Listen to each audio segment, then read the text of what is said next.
Media ever made you feel overwhelmed? Have you ever found yourself scrolling for hours and then wondering where your day went? Have you ever found yourself comparing your life to others? Welcome to the external monologue of social media. A monologue that so many of us experience every day, except we don't think about it or talk about it. In fact, we actually avoid the addiction of social media altogether. I'm Ashley Pittman, and I am here to discuss with you how social media impacts our mental health. The Journal of Abnormal Psychology reported a significant rise in the incidence of major depression among 12 to 25-year-olds in the United States. The depression was linked to smartphones and accessibility to social media starting as early as 2005. Teens became more depressed and suicidal at a younger age than ever noted before. Smartphones became dominant in the early 2000s. Due to the popularity of the smartphones, more people were using them more than ever. When smartphones became prevalent, an increase in teen depression surged. The Pew Research said in 2012, 66% of young adults owned a smartphone. As we can all relate, smartphones cause us to lose sleep. Personally, I've found myself scrolling through Facebook, Instagram, Twitter, you name it, for countless hours. Before I knew it, it was 3 in the morning. I am a part of the generation who grew up with technology. My life revolves around social media. I realized social media was affecting me, and I wondered to myself how it was affecting others. When I came across this topic, I knew it was something that would be interesting to me to research, and that's when I began looking at many online resources. I find myself always researching for my phone to check to see if there are any new notifications that I have missed, and then a cycle occurs almost every single time. My husband and I went to Jamaica a few years ago for our honeymoon. It was the most wonderful vacation I could have ever imagined. Every part of the island was truly paradise.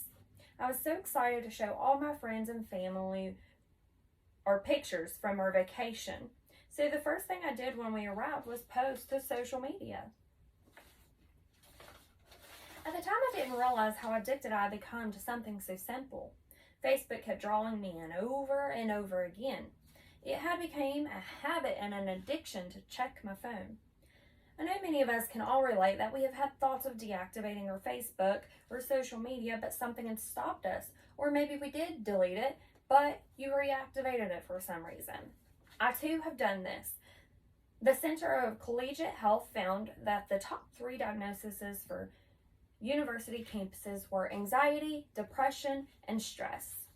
The high levels of anxiety and depression are linked to high use of social media, according to many studies. The scariest part about it all is that everyone I know uses social media.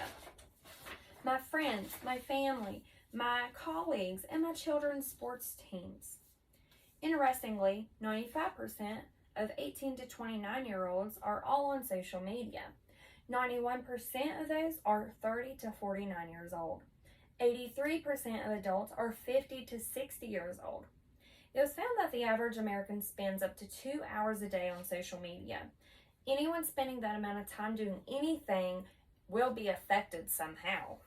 So let me introduce to you some of the most common stressors of social media.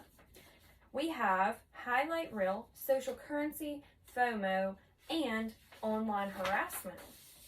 Highlight reel is like sports. We are always putting out to the public what our best talent is and what is highlighted and talked about. Well, this is like our social media, where we highlight our life.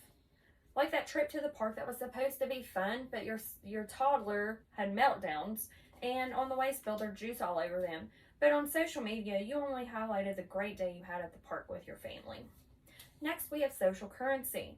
This is exactly what it sounds like, except we have become the product. We are constantly evaluating the worth of our life based on the number of followers or likes we get on a picture. Next, we have FOMO. This is fear of missing out. How many of you have wanted to deactivate your Facebook, but you were afraid of missing a chance at something or some kind of opportunity? Well, FOMO occurs unconsciously. You may be scrolling through your social media and see a group of your friends at an event together and worry that you're missing out on something. This can lead to anxiety and stress. Eventually, a person can feel so left out that they may become withdrawn. and depression can then set in. What if you had to question your safety? 73% of online users have witnessed some kind of online harassment from mild to severe, and 40% have personally experienced it. With the addiction from social media, we are already witnessing experiences similar to substance dependence. This is similar to social media when we get a like. We get that dopamine response, which is a feel-good sensation. We start to witness all these stressors, which is impacting our mental health.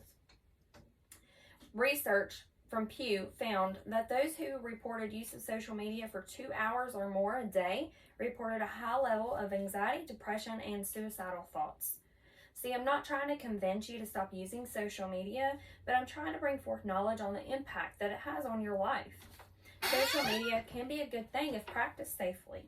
We have always communicated among each other and shared stories, just in a different way. If we can continue to engage safely and keep in mind that our mental health is important and to practice our engagement safely, then we can continue living a healthy life. Recognize when you have a problem and be more aware of the effects that it can cause. Thank you.